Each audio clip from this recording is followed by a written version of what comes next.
জিলহজ মাসের আমলগুলো আল্লাহ তাআলার কাছে এত পছন্দনীয় যে দুনিয়ার আর কোনো সময় কোনো আমলের মধ্যে এত সওয়াব আল্লাহ দান করেন না। জিলহজ মাসের প্রথম 10 দিনের আমলের মধ্যে, নেক আমলের মধ্যে রোজা রাখা থেকে শুরু করে কোরআন তেলাওয়াত, জিকির, আজকার, দোয়া, একটি ইবাদতে, এই রমাদানের একটি মাসের পরে 10টি দিনের আরেকটি স্লট আল্লাহ তাআলা উম্মতকে দিয়েছেন একটু বেশি ইবাদতে দিকে ঝুঁকে পড়ার জন্যে, ইবাদতের সুযোগ নেওয়ার জন্যে। নফল নামাজ, তাহাজ্জুদ একটু পড়া, কোরআন তেলাওয়াত করা, জিকির, আজকার, দোয়া, এগুলোর মাধ্যমে একটু ইবাদতের দিকে মনোযোগ দেওয়া হবে এবং গুনাহ থেকে দূরে থাকা।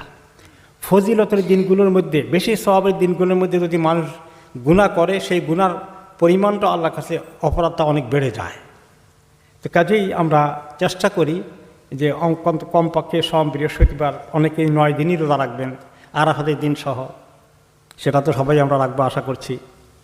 আর রোজার পরে সেখানে নফল নামাজ, কোরআন তেলাওয়াত, জিকির, আজকার, দোয়া, একটু এটা মাইন্ডে থাকা যে আমরা কতগুলো ফজিলতের দিন ক্রস করছি, আমরা যেন এখান থেকে বেনিফিটেড হতে পারি, গল্প গুজব, আড্ডা সময় নষ্ট না করে কোরআন তেলাওয়াত করি, এইভাবে করে একটু সচেতন থাকা, এই 10টি দিনের এই ফজিলত পাওয়ার জন্য আল্লাহ তাআলা আমাদেরকে যেন তৌফিক দান করেন।